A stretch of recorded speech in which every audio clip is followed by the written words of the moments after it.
Le formidable, c'est bien. Je te bénisse. Alors, on peut continuer à acclamer le Seigneur très fort.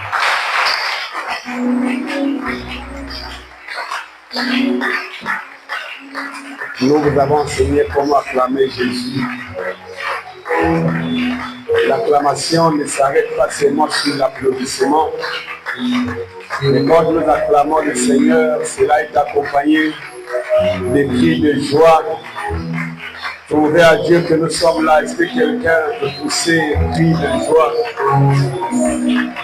C'est en l'honneur de Jésus, notre Seigneur.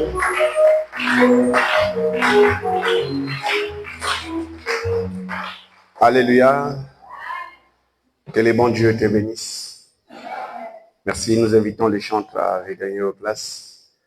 Et tous ensemble, nous ouvrons nos Bibles. Rapidement, nous sommes dans le livre de Marc, le chapitre 4. C'est sur ça que nous allons parler ce matin. Marc, le chapitre 4, le verset 30 à 32.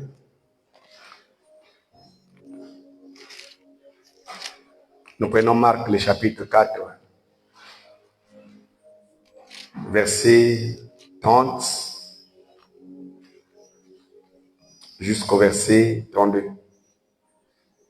Est-ce qu'on peut lire la parole de Dieu rapidement? Tout le monde a sa Bible. Alors, il dit encore, à quoi comparerons-nous le royaume de Dieu? Ou par quelle parabole le représenterons-nous? Il est semblable à un grain de sénévé qui, lorsqu'on le sème en terre, il est la plus petite de toutes les semences qui sont sur la terre. Mais lorsqu'il a été sémé, il monte et devient un grand arbre, devient plus grand que tous les légumes et pousse des grandes branches, en sorte que les oiseaux du ciel peuvent habiter sous son ombre. La même chose, Luc a dit ça peut-être autrement, ou bien plus clair. Luc, le chapitre 13, verset 19.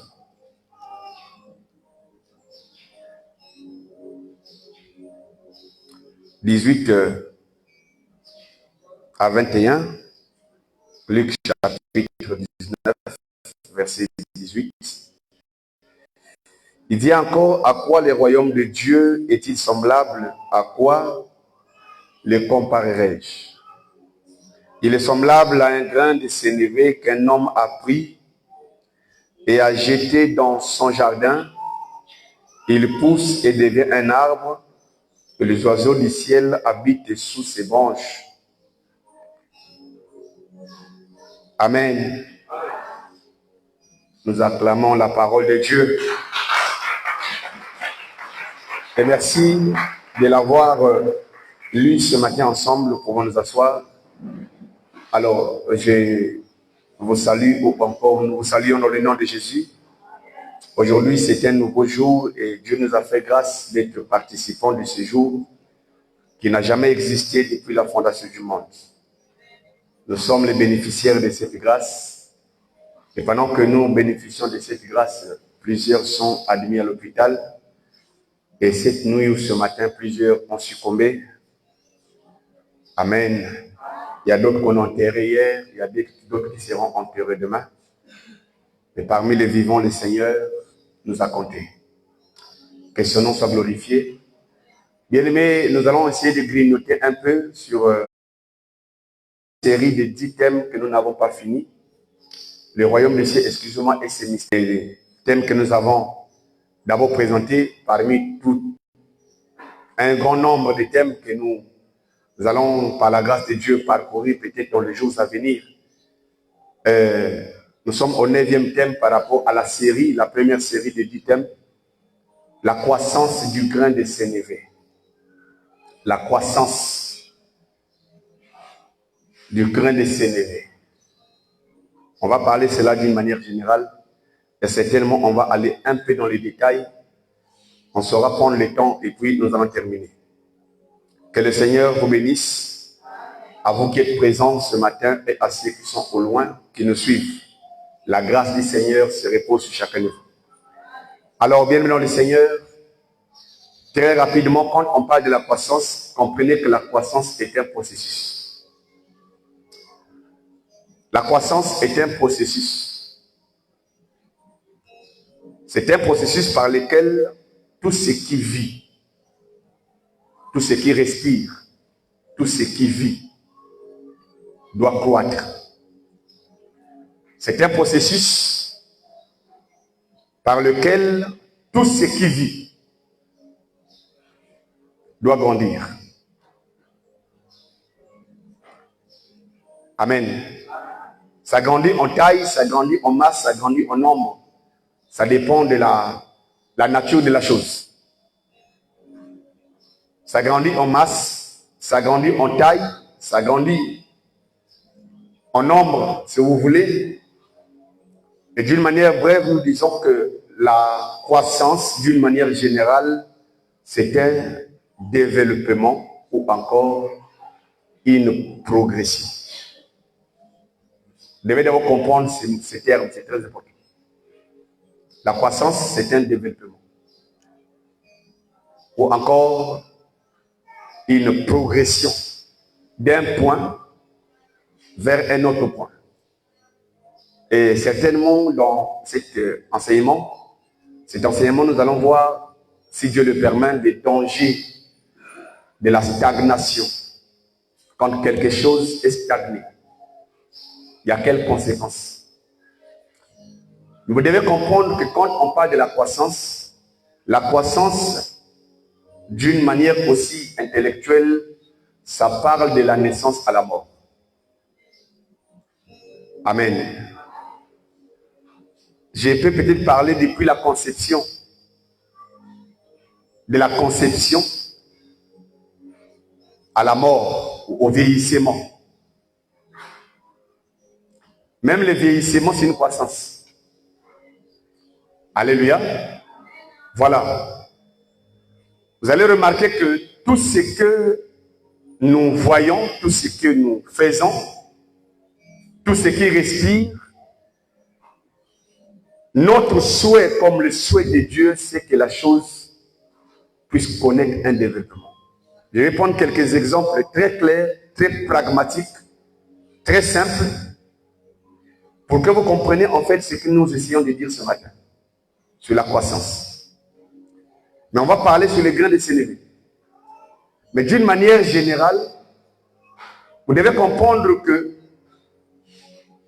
tout ce qui respire, tout ce qui est conçu, tout ce qui est né, tout ce qui vit, doit connaître la croissance, le développement, doit grandir. Vous voyez par exemple, quand une femme mariée officiellement conçoit, l'homme avec la femme et le médecin confirme que la femme est tombée enceinte. La suite c'est quoi? C'est que le médecin et aussi l'homme et la femme, peut-être l'entourage, doivent surveiller ou doivent surveiller la croissance. Est-ce que quelqu'un me comprend? Vous voyez que toutefois, le médecin doit vérifier pour savoir est-ce que la grossesse est en train de grandir. De telle sorte que si ça fait déjà 6 mois, 8 mois, la grossesse ne grandit pas, il y a de quoi s'inquiéter. Ça ne croît pas, ça ne grandit pas. Est-ce que quelqu'un me comprend? Je commence par des exemples pour que nous comprenions très bien. Donc, tout ce qui respire, parce que dès que l'enfant est conçu, il commence à respirer. La suite, c'est qu'on doit contrôler la croissance. Même le jour qu'il sera né, tout le monde est content. Mais après une semaine, après quelques mois, on doit constater quoi? Des changements. Celui qui était allongé, qui ne bougeait pas, doit commencer à bouger. Celui qui n'ouvrait pas les yeux doit commencer à ouvrir les yeux. Et plus tard, peut-être, il va commencer à s'asseoir. On doit l'initier à s'asseoir. Plus tard, il commence à prendre des choses quelque part, marcher à quatre pattes, et tout ça, on appelle ça un processus de croissance. Alors, je vous pose une question, qu'en est-il pour une personne qui est née, qui a déjà 7 ans, mais qui reste toujours bébé?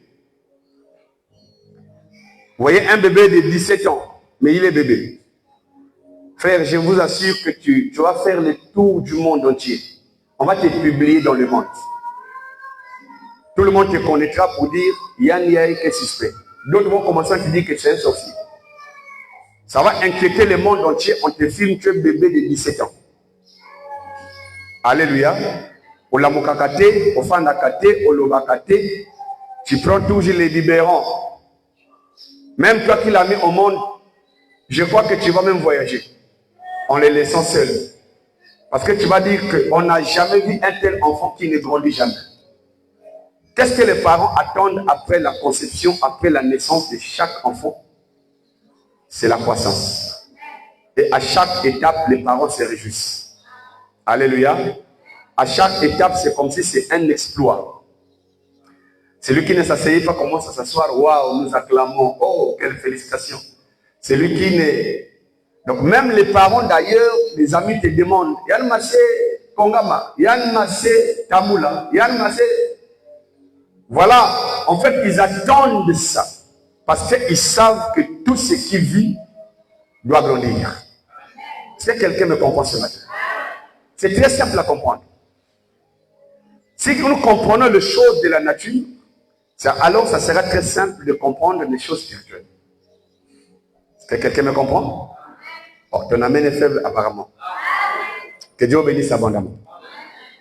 Donc comprenez que ce soit un arbre, que ce soit n'importe quelle semence que vous connaissez, oseille, maïs, arachide, tout ce qu'on peut s'aimer en terre, la suite, on doit remarquer l'apparition et on doit remarquer la croissance. Quand ça ne grandit pas, ça, il y a de quoi s'inquiéter les cultivateurs. Donc, tout ce que nous voyons, que ce soit des projets, que ce soit des relations humaines, ça doit grandir. Que ce soit votre relation en tant qu'homme et femme dans le foyer, la relation doit grandir. Si ça ne grandit pas, il y a un problème. Si ça stagne, il y a un problème. Donc, tout ce que nous faisons, tout ce que nous sommes, tout ce que nous voyons, nous attendons un changement, un processus, un développement vers un autre point. Est-ce qu'on peut avancer un peu?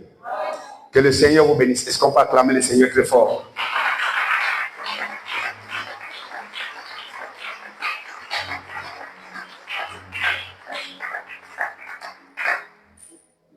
Le Seigneur ce matin nous parle d'une graine. Il dit à quoi on va comparer le royaume de Dieu ou le royaume des cieux. Après il a dit tiens. Parce qu'apparemment le Seigneur avait déjà tout dit, mais les gens ne comprenaient pas toujours. Mais comme il parlait en parabole, les gens avaient du mal à capter la fréquence, l'essence de la chose. Il dit, à quoi comparerons-nous encore? Le royaume des cieux est semblable à quoi encore? Après il dit, oui, il est semblable à un grain de sénévé. Et quelque part, il dit, c'est la plus petite de toutes les graines qui sont sur la terre. Mais quand on les sème, il apparaît, il grandit et finit par devenir un grand arbre. De telle sorte que même les oiseaux du ciel, très important. Parce que il y a plusieurs types d'oiseaux. Il y a les oiseaux de la terre. La poule est un oiseau, mais pas du ciel. Quelqu'un me comprend? Oh, quelqu'un me comprend? Le canard est un oiseau domestique, mais qui n'est pas du ciel. Ici, on parlera sur les oiseaux du ciel qui logent ou qui abritent sous les grands arbres. Voilà de quoi ce que nous allons parler ce matin. Mais j'allais commencer par exhorter sur la croissance de toutes choses. Et dans cette parabole, nous parlerons de la croissance dans les portions, dans quelques portions, puisque ça semble être comme l'introduction. Peut-être après notre séminaire de prière, d'édification, parce que nous voulons consacrer cette année 2012 à Dieu, 2026 à Dieu, excusez-moi, afin que Dieu puisse prendre le contrôle. Et ça marche toujours. Tout ce qui est consacré à Dieu, Dieu prend contrôle. Et à partir du mercredi, tous les saints, sauf personne, nous viendrons consacrer chaque mois de l'année à Dieu pendant 12 jours. Et les 12 jours d'affilée. Que Dieu bénisse. Certainement après ce passage, on reviendra pour poser les jalons et aller un peu en profondeur. Mais ce que vous devez comprendre ce matin est très nécessaire. Comprenez la notion de la croissance. Ce que nous avons défini ici, c'est la notion de la croissance. Tout le monde doit retenir que tout ce qui vit doit croître. Quand ça ne croît pas, il y a une inquiétude. Quand ça ne grandit pas, il y a de quoi s'inquiéter. En tant que personne, en tant qu'animal, en tant qu'arbre, en tant que quoi, en tant que qui, même Jésus, Dieu, dans une chair humaine, dans son humanité. Parce que nous croyons que Jésus a deux natures. Il est homme, il est aussi Dieu. Ça, il n'y a pas de débat. Alléluia. Il est homme. Tout le monde l'a vu, il habitait parmi les hommes, il a mangé, il a frémi, il a prié, il a voyagé comme tout homme. Mais il est aussi divin. Il n'a pas besoin de voyage, il n'a pas besoin de manger, il n'a pas besoin de voyager parce qu'il est omniprésent. Et toutes ces choses, nous reviendrons plus tard, si Dieu le permet. Que le Seigneur te bénisse abondamment. La parabole du grain de sénévé, la Bible déclare que c'est une graine qu'on a jetée en terre. Quand la graine est jetée en terre,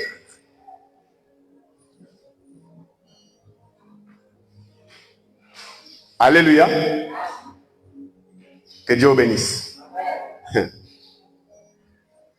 Je ne sais pas s'il faut crier très fort pour vous maintenir en éveil, parce que dans chaque chose, on n'a pas besoin de crier. Mais dès qu'on commence à prêcher, à parler, tu commences à somnoler. Alléluia. Maintiens tes yeux ouverts. N'écoute pas la parole de Dieu les yeux fermés.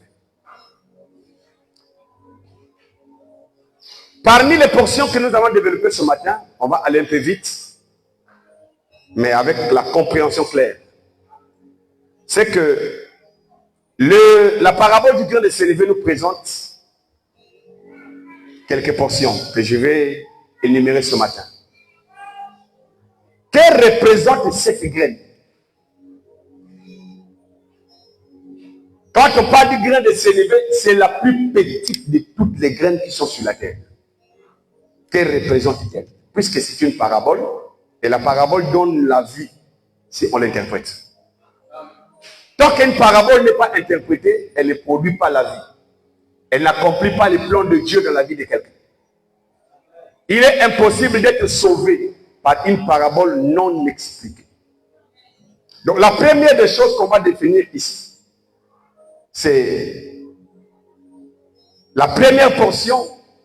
Notez quelque part que les graines de sénévé parlent premièrement de Jésus lui-même. Alléluia.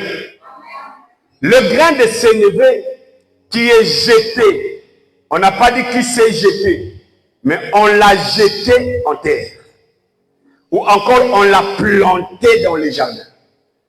Ça veut dire qu'il y a celui qui jette, ou encore il y a celui qui la plante dans les champs ou dans les jardins. Et dans l'explication des paraboles passées, nous avons pu définir c'est quoi le jardin, c'est quoi le champ. C'est la même chose. En commençant par vous rappeler c'est quoi le jardin, le jardin représente le monde. Partant de là, vous allez commencer à comprendre que le grain qui est jeté, c'est notre Seigneur Jésus, et je peux dire que c'est lors de sa naissance. On va commencer par là.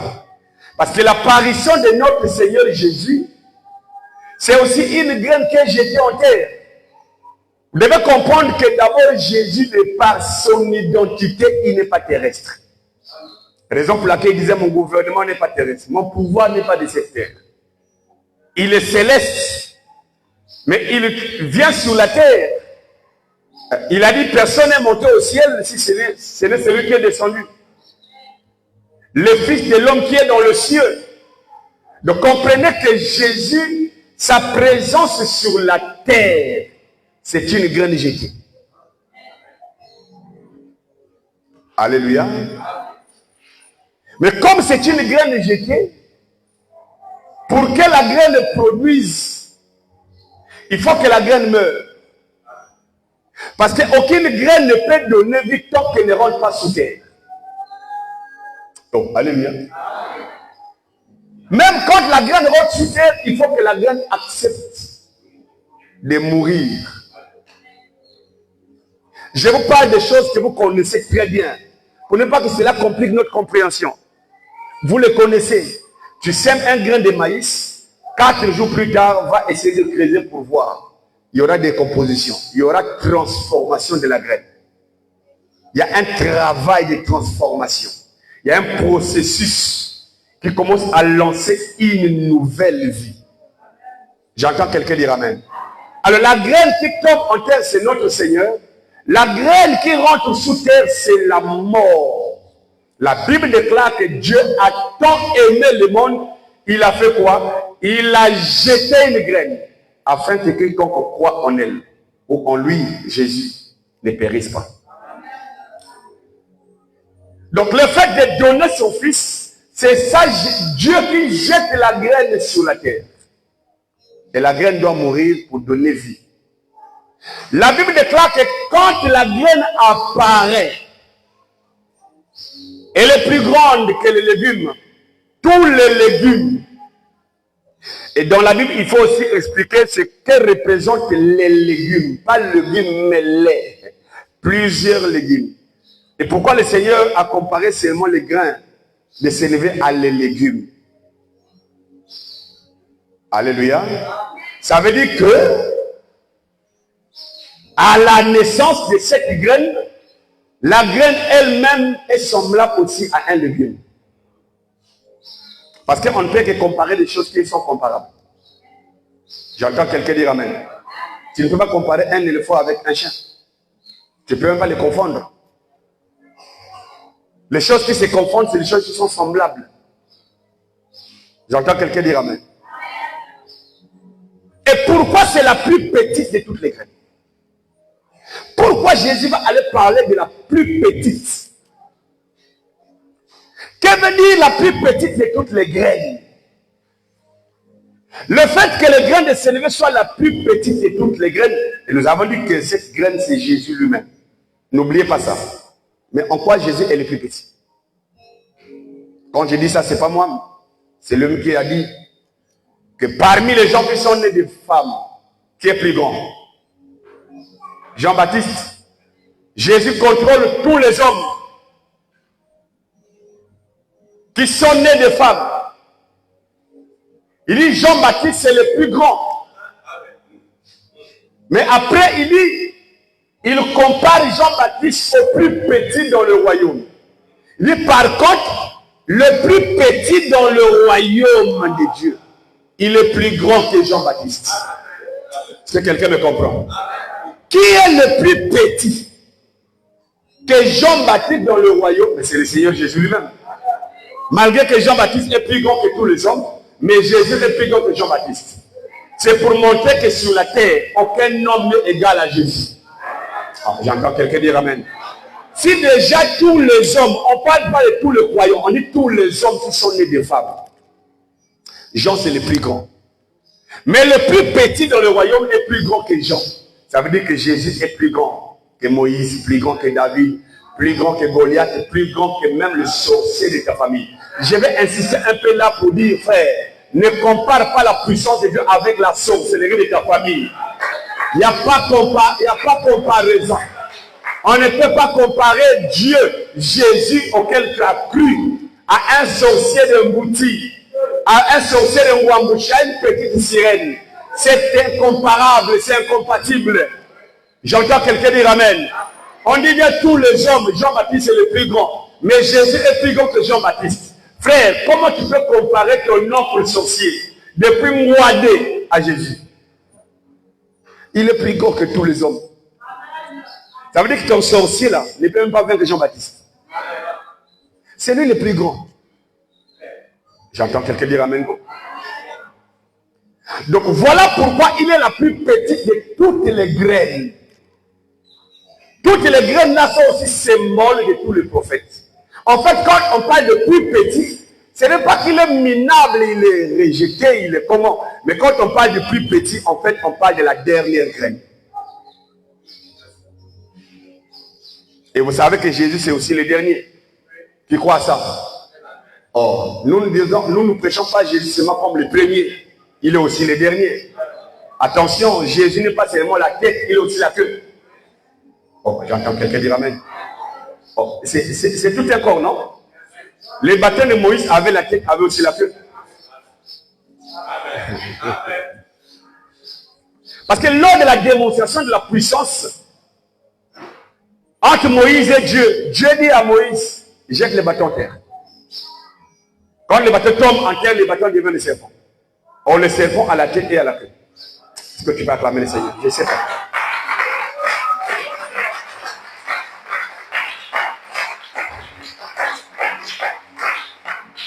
Et Dieu dit à Moïse, attention, prends le serpent par la queue, pas par la tête.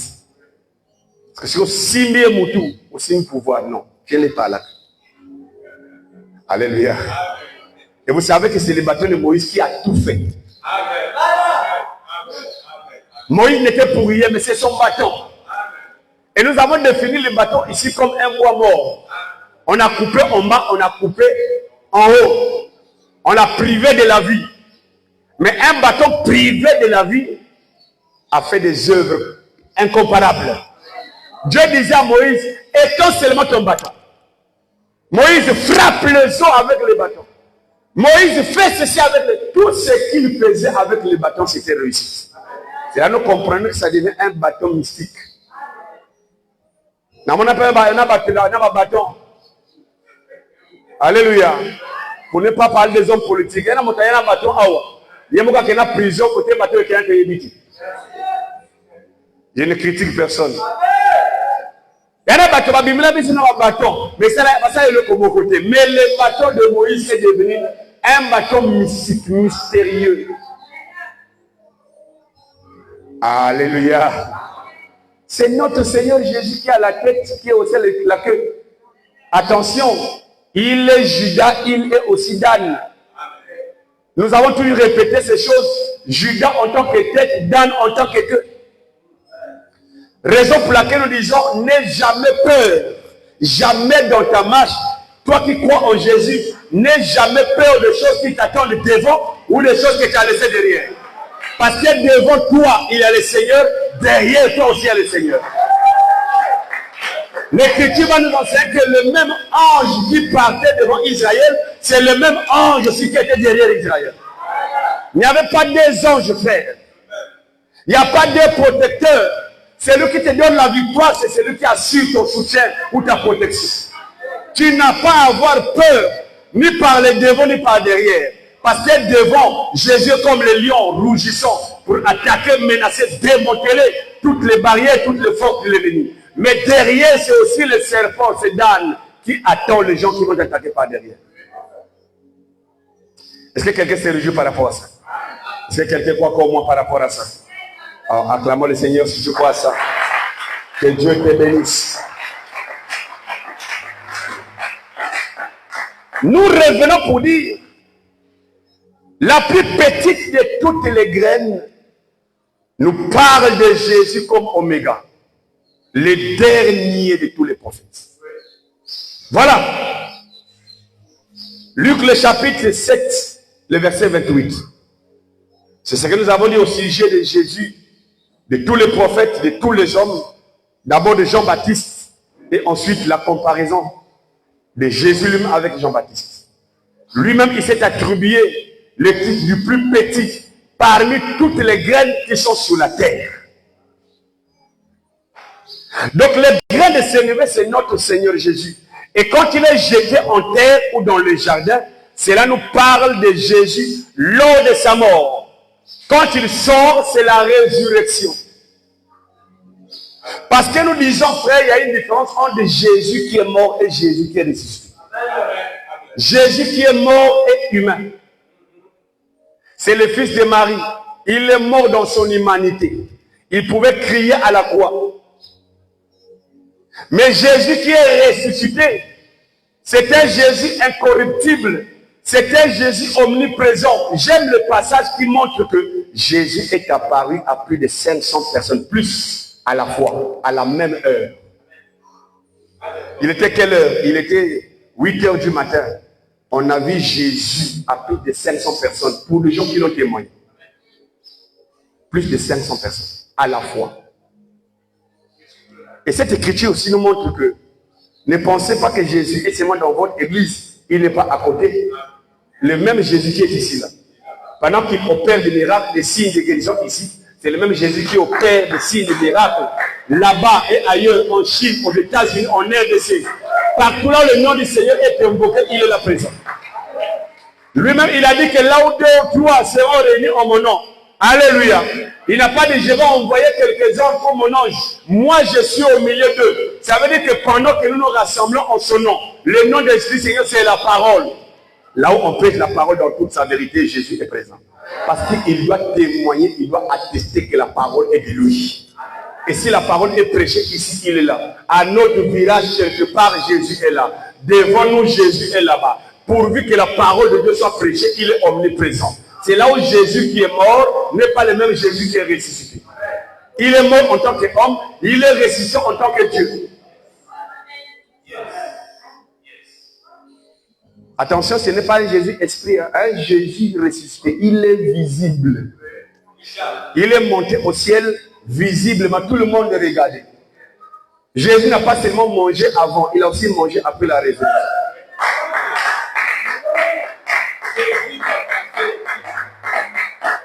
Je ne rentre pas trop à l'intérieur, mais il y a des gens qui pensent que Dieu ne mange pas. Maintenant, il est allé faire quoi chez Abraham? Nous avons allé à Foufou, n'est-ce pas? Ils ont gâté, vous dans la Bible. Parce qu'Abraham a dit à Sarah, vite, il faut pétrir la farine. Nabi sur les Foufou. Chez les clients, ils ont badi, n'est-ce pas? Il faut mélanger ma sangue jaune. Dieu a mangé chez Abraham. Nous ne sommes pas là. Mais comprenez, frère, que il est plus grand quand il sort. Ça veut dire quoi? Le Jésus ressuscité est plus grand que tous les prophètes. Tous les prophètes sont représentés comme les légumes dans le même champ. Parce que tout le monde connaîtrait la résurrection. Mais la résurrection de tout le monde ne va pas produire comme la résurrection de Christ. On amène les faibles. Oui. La résurrection de Christ a provoqué un changement radical. On va arriver. Plus grand que les légumes, ça veut dire que Jésus ressuscité est plus grand que tous les hommes. En fait, quand il comparait sa grandeur, sa grandeur avec Jean-Baptiste, c'était une parabole. Il prévoyait la résurrection. Est-ce que quelqu'un m'entend? Donc, notez que tous les prophètes sont les légumes. Mais Jésus est plus grand que tous les légumes. Et que représente l'arbre? L'arbre, nous avons dit que c'est Jésus ressuscité. Il devient tout un arbre. Et c'est quoi les branches? Je crois qu'à partir de là, ça devient très clair. Parce que l'arbre est comparé et connecté avec les branches, n'est-ce pas? Et les branches là représentent les communautés des saints. Raison pour laquelle, frère, dans cet enseignement, tu dois aussi comprendre la place de l'Église dans le royaume. C'est très important. Si vous voyez quelqu'un dire, moi je suis croyant, je suis chrétien, mais je n'ai pas d'église, il ne fera pas partie du royaume. Alléluia. Alléluia. Écoutez-moi très bien. Tout oiseau du ciel doit venir se nicher sous l'arbre, sous les branches de l'arbre. Donc comprenez que l'arbre, c'est le Seigneur Jésus lui-même ressuscité. Mais les branches, là où les oiseaux du ciel viennent s'abriter pour se multiplier, ce sont les communautés de saints ou les assemblées. Telles que nous sommes là, frère, nous faisons partie d'une branche de cet arbre. Et là où les oiseaux du ciel viennent s'abriter, le fait de s'abriter, c'est aussi une cachette. C'est pour montrer que toute véritable église est une cachette pour les saints. C'est un abri pour toi, frère. Ne négligez pas ça. Il y a des gens, frère, qui avaient des combats de famille terribles. Mais le fait qu'il a mis pied dans une communauté des saints, alléluia, le diable est tombé. Tous les projets sont annulés. Il y a maintenant des poursuites, il n'y a plus possibilité d'attraper. Pourquoi? Tu es un oiseau du ciel. À quel moment tu es devenu oiseau du ciel? Mais ce n'est pas la nouvelle naissance. Quiconque croit en Jésus-Christ comme Seigneur, premièrement, et ensuite comme... J'ai expliqué ça pendant la nuit que j'étais en prière avec les brebis. Jésus est le Seigneur de toute la terre. Tout le monde, croyant ou non, tu dois reconnaître Jésus comme Seigneur. Osala Noki, Osala démon, Osala Satan. Tout le monde doit croire que Jésus-Christ est Seigneur. Ce n'est pas moi, l'apôtre Paul dit que toute langue confesse que Jésus est comment? Mais toute langue ne confesse pas que Jésus est sauveur. Frère, il faut glorifier le Seigneur de ce qu'il est le Dieu pour toi. Il n'est pas seulement le Seigneur, parce qu'il est le Seigneur aussi d'éléments. Mais en ce qui concerne le salut, Jésus n'est pas le sauveur pour toutes les langues. Tout le monde ne confessera pas Jésus comme sauveur, mais tout le monde doit confesser Jésus comme Seigneur. C'est-à-dire que même le plus grand sorcier de ta famille doit reconnaître Jésus comme Seigneur. Le Seigneur, c'est qui? C'est quelqu'un à qui on doit l'obéissance, la soumission, le respect. Quand il s'élève, il n'y a plus personne. Ah, ya. Que Dieu te bénisse abondamment. Quand on dit toute langue doit confesser que Jésus est Seigneur, ne parlez pas, ne pensez pas qu'il y avait des hommes qui parlent. Les oiseaux ont leur langage. Les animaux ont leur langage. Il y a même la langue des démons. Alléluia. Il y a la langue des démons. Ce que vous entendez dans les églises traditionnelles, là, c'est la langue des démons. Ce n'est pas la langue de l'esprit. Que cela ne vous épate pas. Quelqu'un qui ne connaît même pas interpréter sa propre langue. Vous pensez que c'est un langage ou une langue du Saint-Esprit? Il y a aussi les langues des démons. C'est-à-dire quand tu commences à parler ici, les démons qui sont en entier, ah, ça c'est notre élément. Et ils viennent. Est-ce que quelqu'un m'entend ce matin? Mais on dit que toutes les langues doivent confesser, doivent proférer, doivent reconnaître Jésus comme qui? Seigneur. Et la Bible déclare qu'il est le Seigneur de toute la terre. Mais pour toi, tu confesses que Jésus est Seigneur parce que tu lui dois soumission, obéissance, tu lui dois tout, il est ton Seigneur. Par rapport à cette obéissance, il est ton Seigneur, il est ton chef, il te commande, toi tu obéis, tu le reconnais, tu le confesses que Jésus est Seigneur. Mais il ne s'arrête pas par là. Il est aussi ton sauveur. Jésus ne sauve pas les démons. Jésus ne sauve pas le fils du serpent. J'entends quelqu'un dire amen. Il est sauveur pour toi, mais il n'est pas sauveur pour un tel. Ah, que Dieu te bénisse. Est-ce que tu ne peux pas acclamer le Seigneur pour ça vraiment? Ah, Dieu te bénisse abondamment. Bien aimé, les oiseaux du ciel, les oiseaux. J'ai commencé à parler qu'il y a une différence entre les oiseaux de la terre et les oiseaux du ciel. Les oiseaux de la terre, ce sont tous ceux qui cherchent la nourriture de la terre. Parce qu'un oiseau du ciel ne lève jamais les yeux au ciel. L'oiseau de la terre s'affectionne aux choses de la terre. Quand vous partez dans une église, on vous prêche que le matériel, le voyage, le mariage, tout ce qui concerne la terre, sachez-le que depuis le pasteur jusqu'aux membres, ce sont les oiseaux de la terre. Ils n'ont pas de place sous les branches. Ils sont de la terre. La Bible déclare que celui qui est de la terre parle de choses de la terre. C'est là qu'il doit reconnaître un prédicateur pour toi. Quel est le prédicateur qui t'aide à monter au ciel? C'est un prédicateur qui te révèle ton identité. Si tu t'affectionnes aux choses de la terre, sache-le que frère. Dans le moussou de la canard. Raison pour laquelle marche la kaboué. Marche. Mayoki mama mwezati. Ata opungwe. Souka souka. Alléluia. Le Seigneur cherche les aigles. La Bible déclare que là où il y a les cadavres, c'est là où se rassemblent les aigles. Et je comprends que ces cadavres-là est dans les auteurs. Parce que ce sont les aigles. L'aigle ne mange pas sur la terre, l'aigle mange sur l'arbre. Aïe, aïe. Est-ce que quelqu'un me comprend? Donc, tel que tu es là, frère, tu es un oiseau du ciel, du simple fait que tu as une nouvelle nature, une nouvelle identité. Tu as quitté l'identité de la terre, l'identité adamique pour porter l'identité céleste. Raison pour laquelle nous sommes sur la terre, mais nous ne sommes pas de la terre. Nous sommes visibles, mais notre vie n'est pas terrestre. L'apôtre Paul dira que notre vie est cachée dans les lieux célestes en Christ. Nous ne sommes pas de la terre, frère.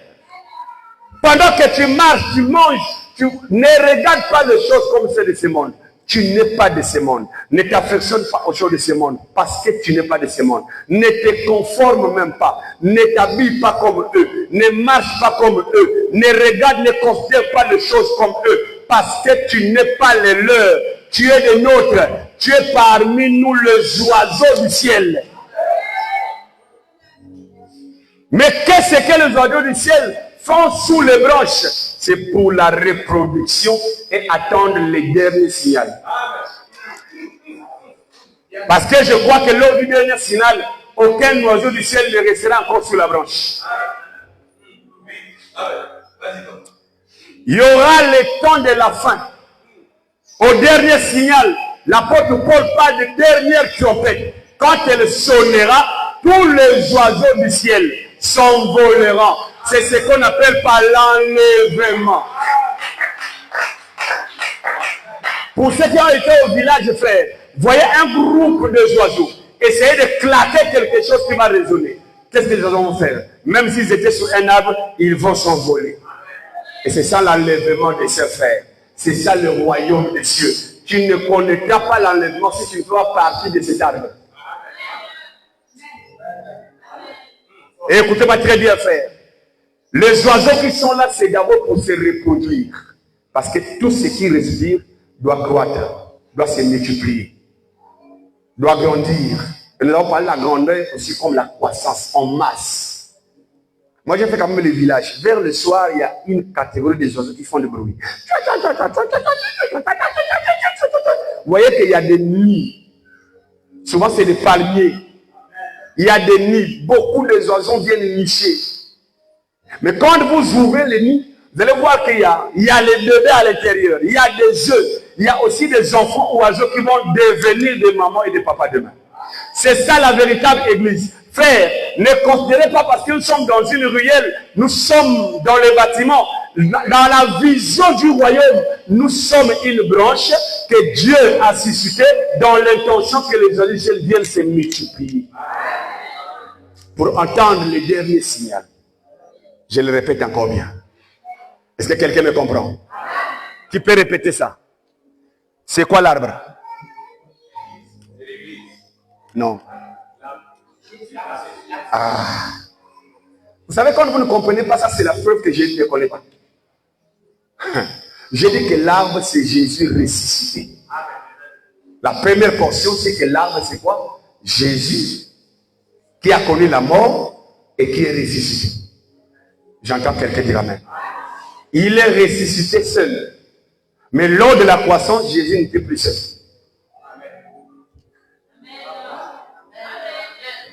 On va arriver là-bas plus tard. Que Dieu te bénisse.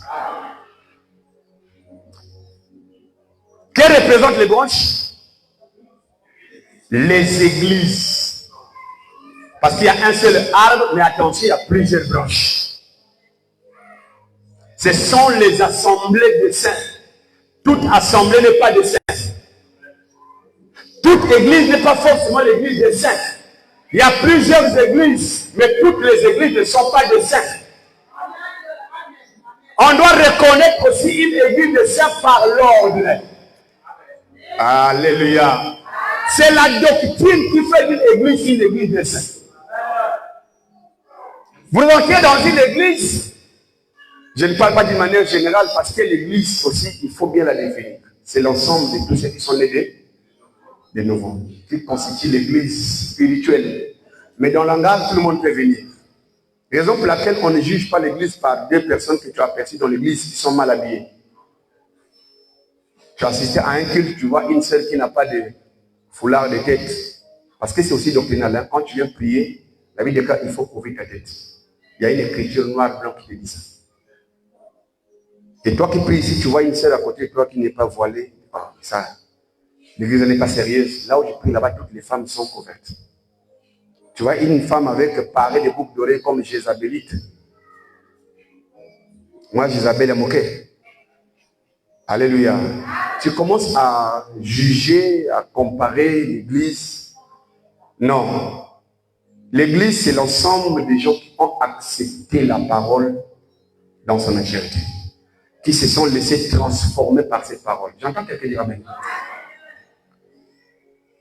Je peux me dire que c'est l'ensemble des membres, des sacrificateurs. Raison pour laquelle nous avons toujours eu l'habitude de dire, tant que ta foi ne t'a pas conduit jusqu'au témoignage du baptême d'eau, tu n'es pas encore membre. Tu viens à l'église, mais lors du baptême, tu dis, non, non, non, non, je ne suis pas encore prêt. C'est un langage pour dire que tu n'es pas encore oiseau du ciel. Ton identité n'a pas encore changé.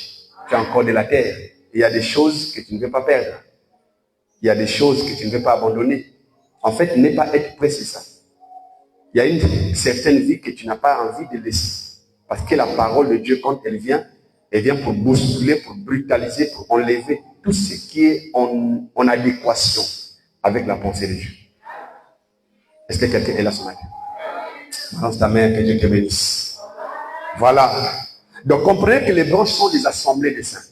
L'apôtre Paul dit, comme dans toutes les assemblées des saints, que les femmes se taisent. On n'a pas dit dans toutes les assemblées. Il y a d'autres assemblées, la femme prêche. Il y a même des gens qui ont été engendrés par maman. Je ne sais pas depuis quand maman engendre. L'engendrement, c'est le père qui engendre. Mais là-bas, c'est maman qui engendre. Alléluia. Comprenez que c'est une assemblée, mais ce n'est pas une assemblée de saints. Dans les assemblées de saints, la femme ne monte pas sur le prêcheur pour apporter la parole. Ça, c'est noir et blanc. Dans les assemblées de saints, les femmes s'habillent décemment. Dans les assemblées de saints, la femme ne se contente pas seulement de la parure extérieure, mais aussi de la parure intérieure. Alléluia. Ça, c'est l'assemblée de saints. Elle est reconnue par l'ordre et la discipline, la mise en pratique de la parole, la qualité de brebis et la quantité. Dieu ne se contente pas seulement de la qualité. Il y a des gens qui se cachent derrière la qualité. Nous nous sommes concentrés sur la qualité. En tout cas, nous, c'est la qualité, pas la quantité. Frère, les deux choses marchent de pair. Dieu a besoin de la qualité, mais il a aussi besoin de la quantité. Alléluia. La Bible déclare que la promesse est pour vous et pour vos fils. D'abord pour vous, petit nombre, pour vos fils, deuxième nombre, et pour ceux qui sont au loin, en aussi grand nombre que le Seigneur les appellera. Dieu n'est pas seulement le Dieu de qualité. mais aussi de quantité. Il est de la volonté de Dieu que tout homme soit sauvé.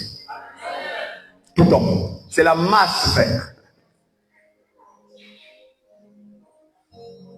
Et dans la quantité, Dieu sélectionne, Dieu taille, Dieu règle.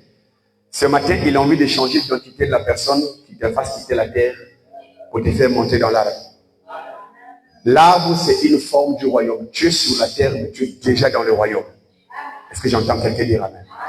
Tu es dans ce monde, mais tu n'es pas de ce monde. Et le dernier point, nous avons dit que les oiseaux du ciel, que représentent les oiseaux du ciel? Les oiseaux du ciel représentent tous les saints qui se nichent dans les assemblées. Dans une assemblée de saints, on doit constater aussi, non seulement que tu es venu parce que tu as fui le sorcier de ta famille ou les attaques, mais quand tu rentres dans l'assemblée de saints, on doit constater aussi ta reproduction. On doit remarquer que tu reproduis, tu es fécond. Parce que le but des oiseaux du ciel, sous l'arbre, c'est aussi la multiplication des saints. Jésus ne venait pas seulement prendre une minorité, il viendrait prendre aussi la masse. Alléluia. Et ma question que j'allais te poser ce matin, est-ce que tu es vraiment un oiseau du ciel que Dieu a placé sous l'arbre? Et si tu es un oiseau du ciel, la deuxième question, est-ce que tu es sûr que tu reproduis? Est-ce que tu es sûr que tu es fécond? Est-ce que tu es sûr que tu te multiplies comme Dieu le veut? Que Dieu te bénisse. Ces questions ne me répondent pas, mais réponses à toi-même. Deuxième portion. Donc comprenez pour finir que les oiseaux qui sont sous l'arbre connaîtront un jour quoi? L'enlèvement, lorsqu'il y aura le dernier cri. À la voix de l'archange, au son de la trompette, quand ça sonnera, tous les oiseaux du ciel s'envoleront. C'est ça l'enlèvement des saints frères. Si nous sommes là, ce matin, au-delà de tout ce qu'on peut faire, notre but ultime, c'est de connaître l'enlèvement parmi les oiseaux du ciel. Tu dois figurer, frère. J'entends quelqu'un dire amen. C'est ça le but ultime qui nous amène à l'église. C'est qu'un jour, je dois connaître l'enlèvement. Je dois aller au ciel. Quand une église ne te prête pas sur l'enlèvement, frère, et l'endommage ton âme, tu dois sortir. Ce n'est pas une branche de l'arbre. Parce qu'il y a aussi les nids sous les arbres, il y a aussi les nids sous les... Hein? Sous les terres. Je vois, il y a des nids sous les terres. Alléluia. Ah oui. Que Dieu te bénisse abondamment. Deuxième portion qu'on va retenir ce matin, c'est quoi? C'est que les grains de sénévé, nous quittons Christ, nous prenons grains de sénévé ici comme l'église. L'église, c'est aussi les grains de sénévé. C'est la plus petite de toutes les graines. Au départ, pendant qu'elle est jetée en terre. Mais quand elle apparaît, elle grandit, elle devient un arbre. Et cette portion nous parle aussi de l'église. Vous savez, au départ, l'église était négligeable. Personne ne voulait faire partie de l'église. C'était la minorité. Lors de la Pentecôte, ils étaient à combien? Qui connaît le nombre de la chambre haute? 120 personnes. Qui connaît le nombre de chrétiens aujourd'hui? Est-ce que tu es là? Pendant qu'elle apparaît, c'est la... Il devient plus grand que les légumes, c'est 120. Mais négligeable. Elle est comparable à les légumes. Je n'ai jamais vu les légumes à cette taille. Les légumes restent toujours quelque part. Mais quand elle grandit, elle change de forme. Ce n'est plus le légume, ça devient un arbre. Raison pour laquelle j'allais dire à quelqu'un ce matin, il ne faut jamais négliger les faibles commencements. Ce n'est pas parce que la chose est encore faible, fragile, que ça ne croîtra pas. J'entends quelqu'un dire amen. Chaque chose a un début, il y a une croissance. Et pendant que l'arbre commençait à croître, une seule prédication a amené plus de 3000 membres. Maintenant, deuxième prédication, 10e prédication, ainsi de suite, jusqu'à aujourd'hui, nous sommes devenus un grand arbre qui abrite les oiseaux du ciel. Donc ici, je prends le grain de sénévé comme l'église, corps de Christ en général. C'est ça le grand arbre, frère. Mais l'église, corps de Christ, est connectée à des églises qui prêchent la sainte doctrine. Toute église qui prêche la parole, la sainte doctrine, je reviens encore pour dire, c'est une branche qui abrite les ministres qui doivent se reproduire. Est-ce que tu as compris la portion?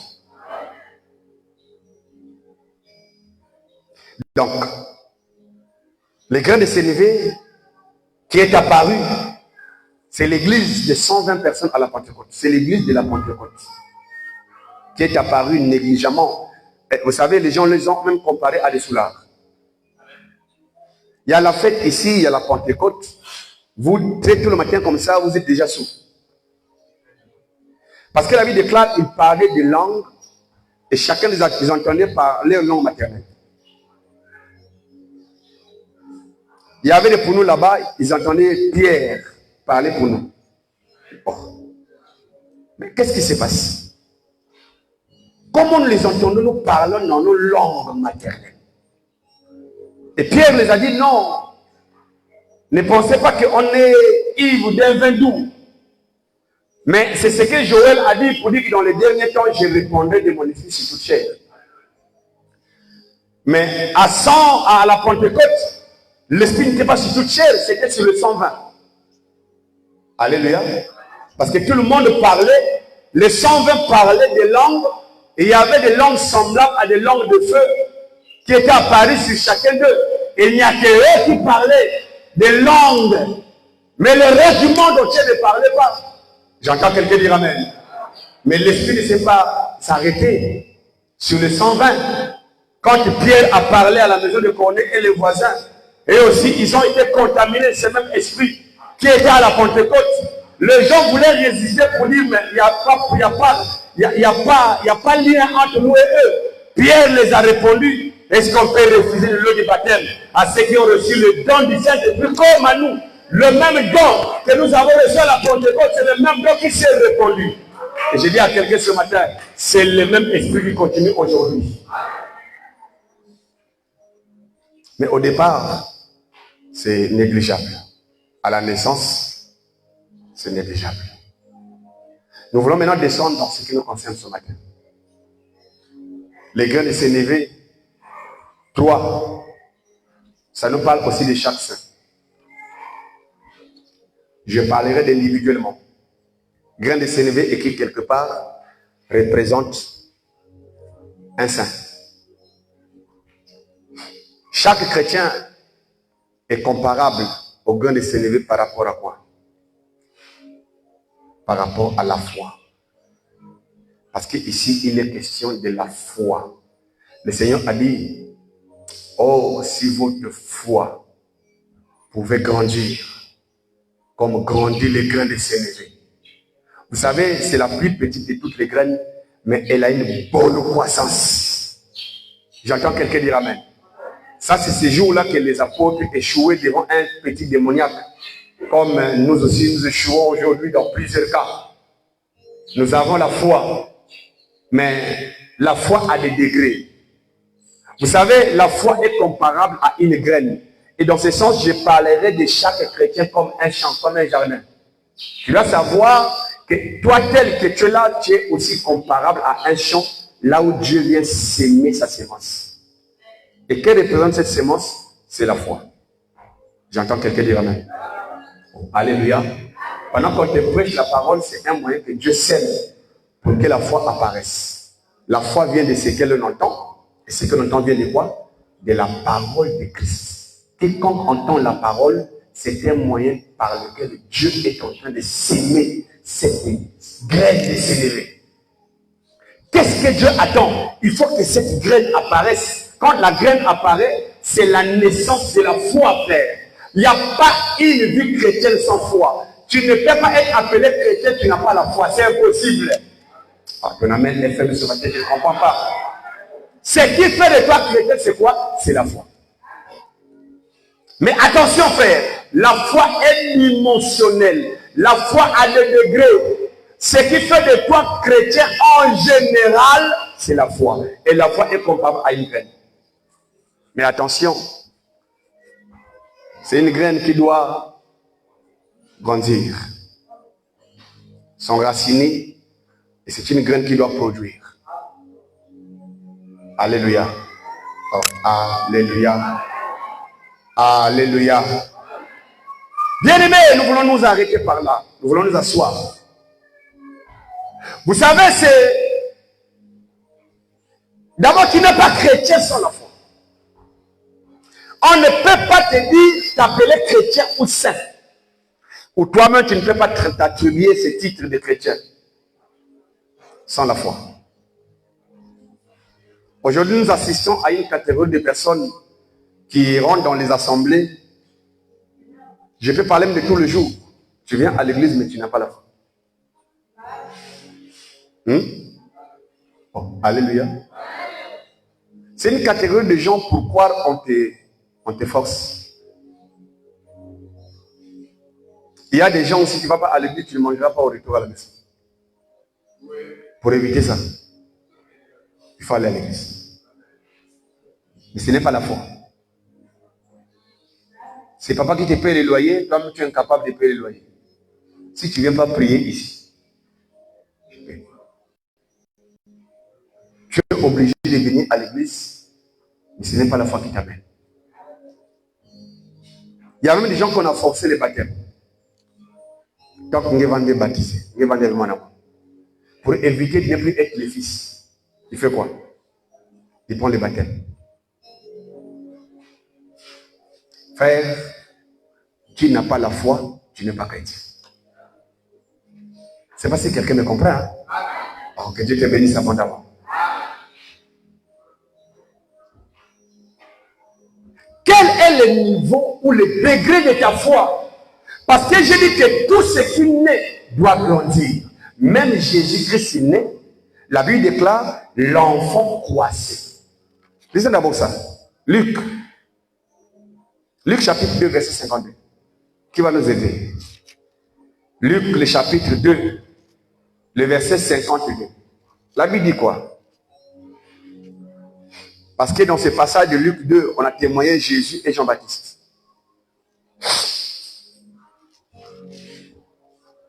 Qui est déjà là, rapidement. Le malheur, c'est que la majorité dans l'église n'a pas de Bible. 52. Et Jésus croissait. Changer le mot croissance veut dire quoi? Grandissait.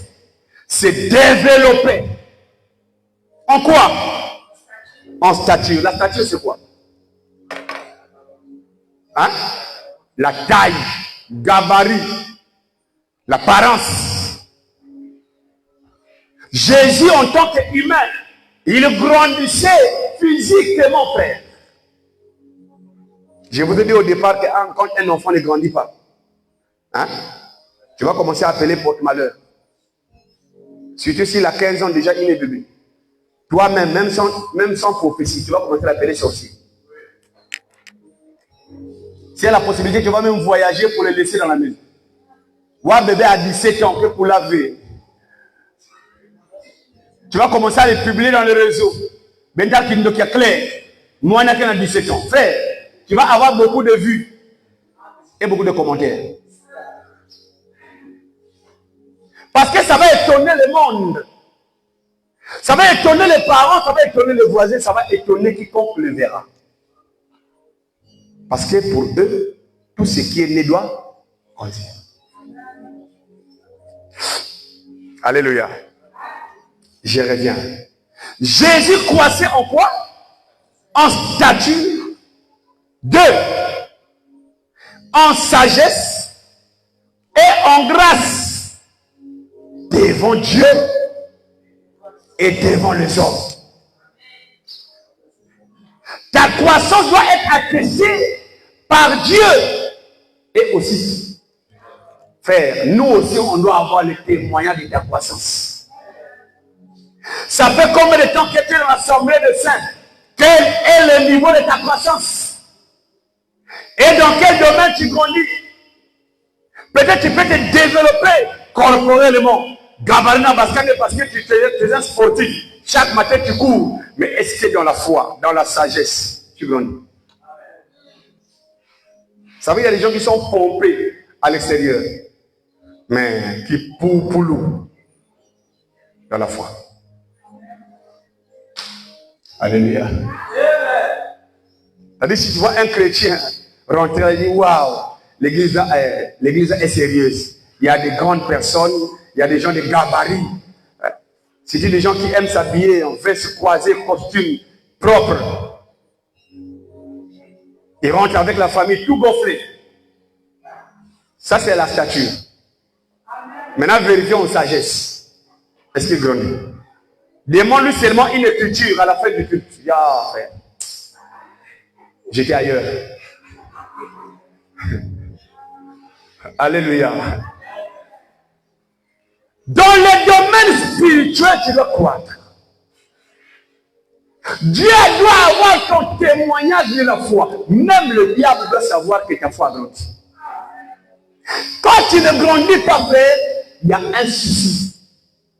Si les hommes peuvent éprouver le souci quand un enfant, et eux-mêmes ils ont mis au monde, ne grandit pas. Combien a pu faire raison? Dieu. Parce que tu as des identités, n'est-ce pas? Tu as l'identité physique en Adam. Et quand tu deviens chrétien, tu as l'identité spirituelle en Christ. Si en Adam tu grandis, il y a même des gens qui grandissent dans les péchés parce que, écoutez-moi très bien, attention, ouvrez les oreilles.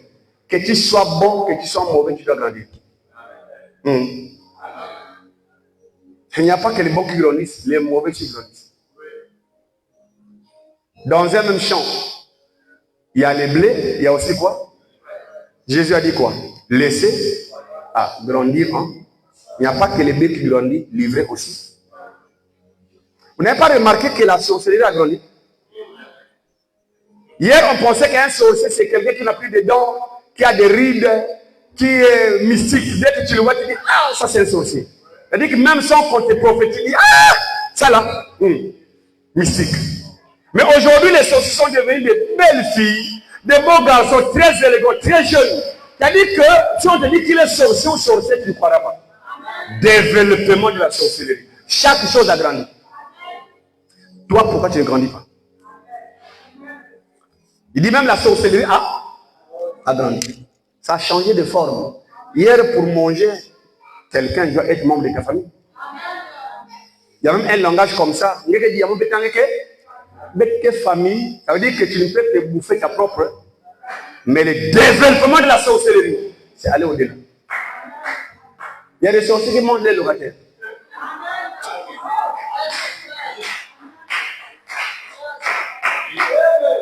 Il y a des gens qui mangent les gens dans l'église. Il y a des pasteurs sorciers qui mettent la main sur les enfants d'eau. Il y a des francs-maçons qui sacrifient les familles de tout. La sorcellerie a grandi. Pourquoi toi tu ne grandis pas? Oh, alléluia. Tout ce qui respire sous la terre, tout ce qui naît doit grandir. Et ta foi, Dieu attend la croissance de ta foi. Et quand on parle de grandir en sagesse, c'est ça la foi. Il n'y a pas que Dieu qui doit constater ça. Les pasteurs doivent remarquer. Raison pour laquelle dans l'église, il y a des gens qui n'ont pas un témoignage. Frère, nous, on doit attester. Tu n'étais pas venu comme ça, il y a eu un changement. Tu vois, dans l'église, les mamans matures, les papas, les anciens, les hommes de Dieu témoignent pour dire, non, ces frères, il faut les maintenir. Il est en train de grandir. Ça, c'est dans la foi, parce qu'il voit les œuvres. Toi, depuis que tu es là, On ne sait pas. Apparemment, tu ne veux pas stagner.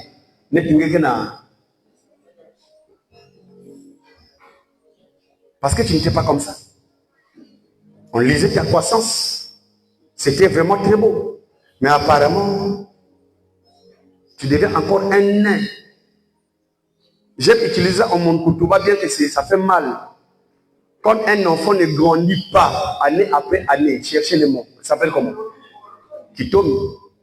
Maintenant, spirituellement, Kitomi.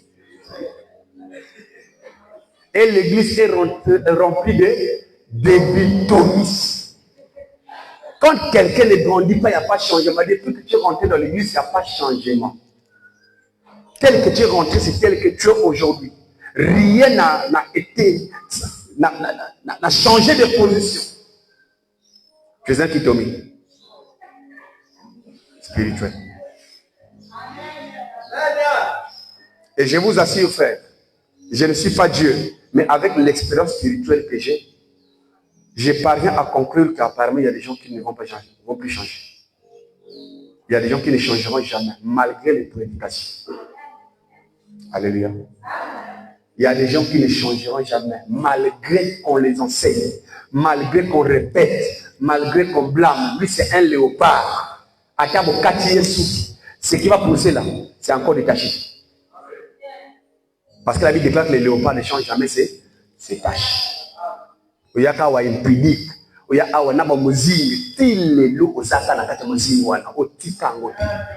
grandi devant Dieu et aussi devant les hommes. Et tu n'as pas part au royaume des cieux dans une telle vie. Le royaume des cieux, c'est pour ceux qui croient sur la foi. Et la foi qu'on parle ici, ce n'est pas la foi pour dire je crois en Jésus. Et j'ai grandi en se croit la tête pour dire non, je crois. La manière que je croyais en Jésus est différente. Mais la foi doit être démontrée dans les faits. Croissant dans ta relation avec Dieu. C'est-à-dire que la manière que tu aimes Dieu aujourd'hui, la manière que tu te rapproches de lui, ce n'est pas comme hier. Alléluia. Il y a une relation d'intimité. Tu as grandi dans cette relation. Hier, Dieu te parlait d'une manière floue. Mais quand il y a les rapprochements, Dieu te parle d'une manière claire et limpide. Parce que Dieu a des langages. Il y a un langage que tu ne n'écoutes pas, raison pour laquelle dans la Bible, il appelle les gens des fous. Il n'a jamais appelé quelqu'un fou. Moïse. Abraham. Saul. Parce que pour la première fois, tu n'as pas écouté. La deuxième fois, tu répètes. Samuel. Dieu répète les choses dans l'intention que tu écoutes, tu captes très bien. Est-ce que quelqu'un m'entend très bien? Frère, notez quelque part que le plus grand problème de l'Église aujourd'hui, c'est la stagnation de la foi. Les gens qui sont nés dans la foi ne laissent plus, ne permettent plus à leur foi de grandir. Peut-être plus tard, on viendra déceler les causes de la stagnation. Mais parlons d'abord un peu de la stagnation. La cause de non-croissance de l'Église aujourd'hui, c'est la stagnation de la foi. Le plus grand problème que l'Église et les saints rencontrent aujourd'hui, c'est que l'Église ne grandit plus dans la foi. Il y a une stagnation. Et quand il y a stagnation, il y a des conséquences. Et parmi les conséquences, vous allez retrouver le manque de considération pour les choses de Dieu. Pour toi qui trouves ça comme Pamba, standard, Ozala, t'es bon. Oya l'église, oya t'es bon. Ça montre que la foi, en toi, il y a un problème. Quand quelqu'un grandit dans la foi, il grandit aussi dans la faisabilité. Je ne sais pas si quelqu'un me comprend. Quand tu es nulle part, tu es figurant, tu es nulle part dans l'église, on ne sait pas là où tu es, dans quel département, tu sers Dieu où. Frère, tu es là. Tu es stagné. Parce que la foi que tu as doit produire. Ça doit être vu par les œuvres. C'est ça le royaume des cieux. Jacques a dit, montre-moi ta foi. Je te montrerai de bonnes œuvres. Là où il y a la foi, il y a les œuvres. La foi sans les œuvres, elle est morte. Partout là où on t'a replacé, tu es mort. Protocole au Koufa. Change au Koufa.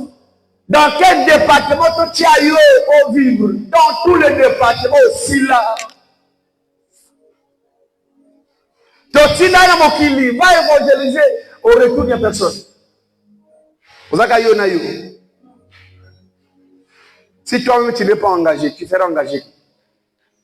Si ta foi ne grandit pas, comment tu vas aider les autres à grandir? Les graines de sénévé, c'est toi. Et les grains là, c'est la foi que Dieu loge dans chaque saint. Quand tu crois au Seigneur, il y a des choses que Dieu supporte parce que tu es encore au début de ta foi chrétienne. Raison pour laquelle ne juge pas la personne après une semaine de foi, après un mois. Juge-le au fur et à mesure. Parce que plus que la foi grandit, alléluia, plus que la personne prend conscience de ce que Dieu n'aime pas. La foi ne te pousse pas seulement à croire en Christ, la foi aussi te pousse à abandonner certaines choses au nom de Christ. On amène les frères. C'est ça le problème que nous avons dans l'église. Quand ta foi ne grandit pas comme grandit le grain de sénévé, quel obstacle qui sera en face de toi que tu vas vaincre? Raison pour laquelle moindre obstacle, il y a des sénévé, on va aller chercher Banzila. Ça montre que tu n'es pas dans la foi comme telle. Tu n'es pas enraciné. La Bible dit que soyez fondé et enraciné dans la foi. Un chrétien ne fuit pas l'église parce qu'il fait mauvais temps. Un chrétien ne démissionne pas parce que ça ne marche pas. Frère, ça a été démontré même qu'un arbre devient solide quand il souffle. Tant qu'il n'y a pas de vent, tu ne sauras pas que tu es fort. Ton amène est faible ce matin. Tant qu'il n'y a pas de combat, tu ne sauras pas ta vraie identité. Il faut que ça arrive pour que Dieu se révèle en toi. Quand ça ne marche pas, tu vas juger ton niveau de foi. Là où j'ai échoué, c'est là où la foi a échoué. Parce qu'en réalité, la foi n'échoue jamais. Jésus a dit aux apôtres, ce n'est pas vous qui avez échoué, mais c'est votre foi qui a échoué. Votre foi n'a pas grandi comme grandit le grain de sénévé. Raison pour laquelle, quand l'apôtre Jacques écrit à l'église, il signifie 3 catégories de personnes. Je vous écris, petit enfant. Je vous écris, jeunes gens. Je vous écris, père. Et toi, niveau de la foi.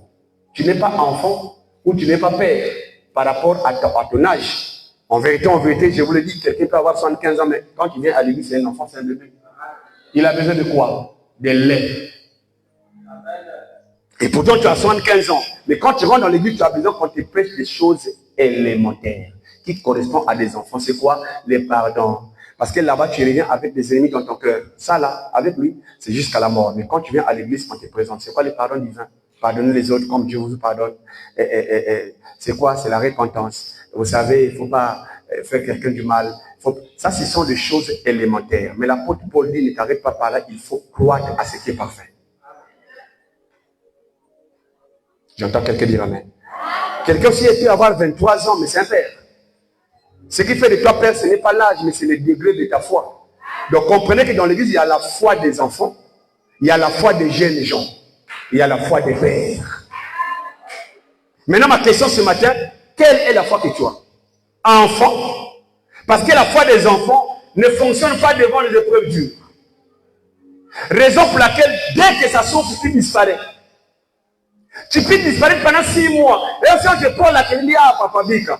En tout cas, la difficulté aujourd'hui, c'est compliqué. Les difficultés t'ont fait fuir la face de Dieu en comprenant que tu es un enfant dans la foi. Tu n'as pas encore la foi apostolique qui consiste à marcher malgré les oppositions, malgré les intempéries, mais tu avances. Quand ça ne marche pas, tu avances. Alléluia. On te combat, tu progresses. La Bible déclare les enfants d'Israël en Égypte. Les gens se sont réunis pour dire empêchons-le de croître. Mais plus qu'on le freinait, plus qu'il croissait.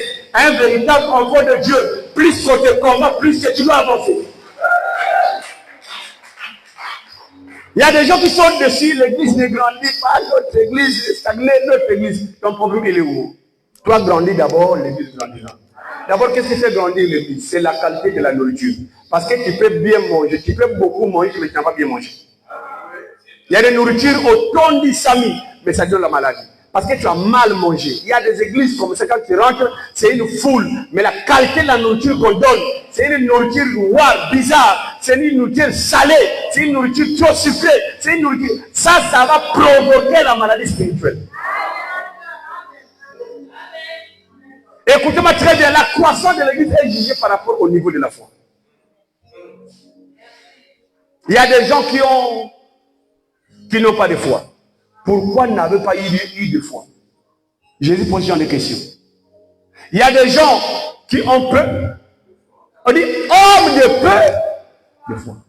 Écoutez bien, l'absence de la foi, c'est une foi qui compare à la foi des enfants.